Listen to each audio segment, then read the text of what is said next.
আসসালামু আলাইকুম রহমতুল্লাহি বরকাতুহু। বন্ধুগণ, আশা করি আল্লাহ পাকের রহমতে সকলেই সহি সালামত আছেন।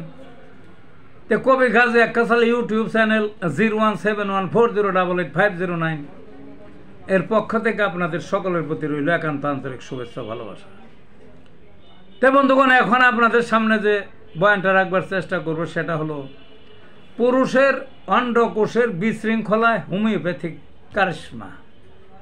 পুরুষের অন্ডকোষ তো পুরুষেরই হয়, তাও বললাম আর কি। যা হোক, এই অন্ডকোষের বিশৃঙ্খলা হয়, এটা নানান কারণে হইতে পারে। একটা আঘাত পাইতে পারে, আর এটা জন্মগত সূত্রে, আর এটা এমনিতেই যে কোনো কাজে, আর একটা হলো ওই ধ্বজভঙ্গ রোগীদেরও হয়, বুঝলেন না? একটা অন্ডকোষ ছোট হয়ে যায়, আর একটা বড় হয়ে যায়, পাথরের মতো শক্ত হয়ে যায়, ব্যথা থাকে না, দুইটাই চিটা হয়ে যায়, মানে ছোট হয়ে যায়, আবার দুইটাই বড় হয়ে যায়, আবার উপরে উঠে যায়, খুঁজে পাওয়া যায় না। বিশেষ করে বাচ্চাদের যে বয়সেই এই বিশৃঙ্খলা হোক অন্ডকোষের, হোমিওপ্যাথিকের আমি দুইটা ওষুধের কথা বলবো। 200 পরের সকালে খাওয়াবেন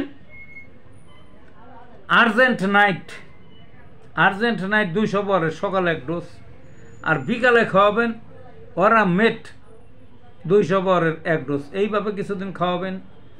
তারপরও যদি কিছু রোগ থাকে তাহলে আবার 1M মানে 1000 পর, তারপরও যদি সম্পূর্ণ না সারে তাহলে 10M মানে 10,000 পাওয়ারের খাওয়াবেন। দেখবেন যে অন্ডকোষের যে কোনো বিশৃঙ্খলা থেকে ইনশাল্লাহ সহজেই মুক্তি পেয়ে যাবেন। ভালো থাকুন বন্ধুগণ।